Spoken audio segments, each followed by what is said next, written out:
What's up, guys? My name is Cody Coggin and I'm going to teach you how to 360 on a wake surfboard. What's up, guys? As you can see, I'm about to get in the water and warm up to start this video off. While I'm warming up, I'm going to go over some pointers, tips, and pretty much walk us through how to do a 360 before we even get to the footage of me doing a 360. So while I warm up, I'm going to point out some tips of what I'm doing in my warm-up to learn a 360, and then we'll put it together and make one happen. So in this footage, I've been riding for about 2 to 3 days ever on a wake surfboard, so that should give everyone some real excitement that this is really a beginner trick. This is not hard, especially if you follow the tips I'm going to give you. I believe that anyone who can wake surf on a skim style wakeboard can learn this trick. Alright, so as I come in, I am warming up and I am just practicing getting locked in and really just messing around, just trying to get some groove in, just feel it, and just make sure that I am comfortable on the wake surfboard. So let's get to the main crucial tips of what you need to know before you have even attempted a 360. First off, you want to be able to carve around, moving around on the wake by using your heels and your toes. That is the first crucial step to wake surfing in general, with or without the rope.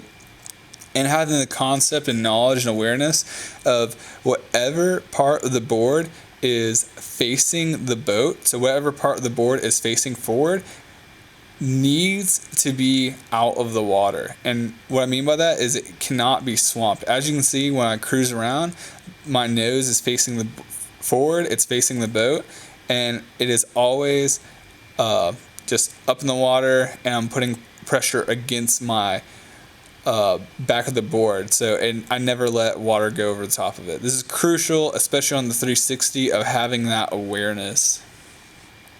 Alright, so obviously you want to be comfortable of getting locked into the wake and understanding of how the board works in the wave itself, the wake itself. You want to have the comprehension of knowing that pushing on your back foot slows you down, putting a little bit more pressure on your front foot speeds you up, and as you can see right here, I am just using that concept. I'm practicing carving, I'm learning how the wake pushes me around, I'm always making sure that I'm having the front of the board out of the water, and I am just cruising. This is definitely, no matter how long you've been wake surfing, you definitely want to be comfortable of getting locked in before you get going.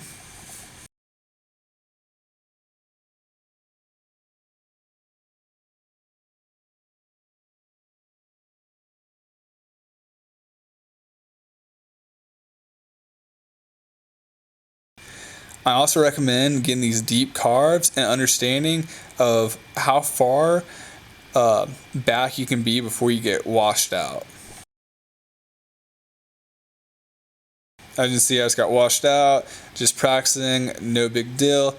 And just one step, you need to know how to use pressure on your board, understand how much speed you need not to get washed out with the back of the wake, and just be comfortable carving to get this trick.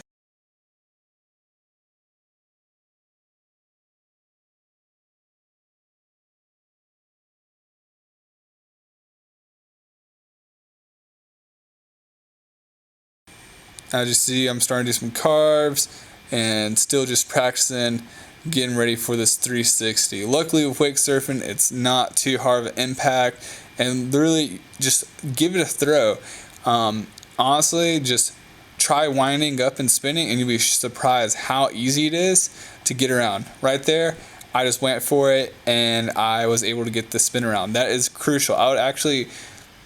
I would really practice after you get comfortable with all the tips I've given you. Just go out there and give it a go, and don't really worry about what's going to happen, and just see how far you go around and how easy it is to spin. The spinning is actually one of the easiest parts, and you'll see a little bit later on about what I mean by this.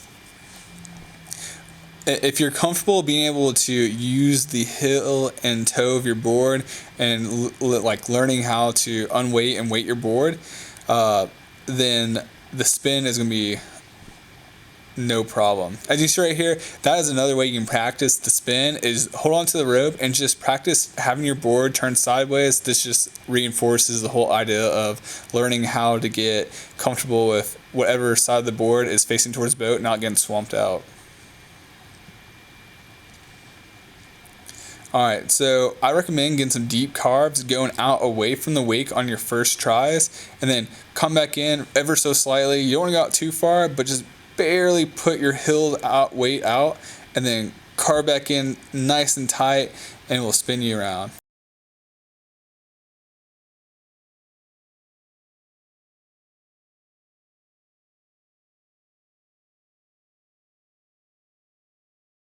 Alright, so here is the final footage, and let's go over this. I am about to come in, I go out a little bit wide, I get some speed, and boom, I use my hand a little bit to push me, but I am pushing with my toes down into the water. I'm throwing my shoulders backwards and letting my head guide me. My head and shoulders guide me around.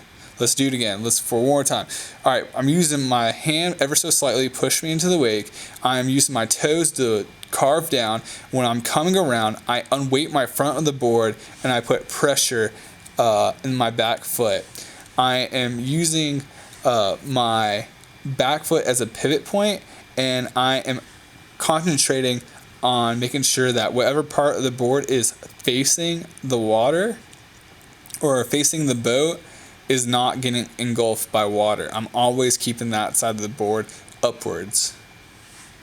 When you bring it back in and you finally get the rotation around, it is crucial at that point to make sure that you are aware of where you are in the wake. So I recommend that when you come around, you're probably on your first few tries are going to get pushed back really, really easy. So I'd really want to emphasize that once you come around, to get a neutral to forward position on the board and get yourself pushed back in the wake and use your hand as a helper to get back. Alright guys, I hope this helps. If you want more detail, more specifics of how to do this trick, just leave a comment below and I'll try to give you the best response possible and or make another video. Alright, thank you, peace, bye bye. Oh, don't forget to like and subscribe as well.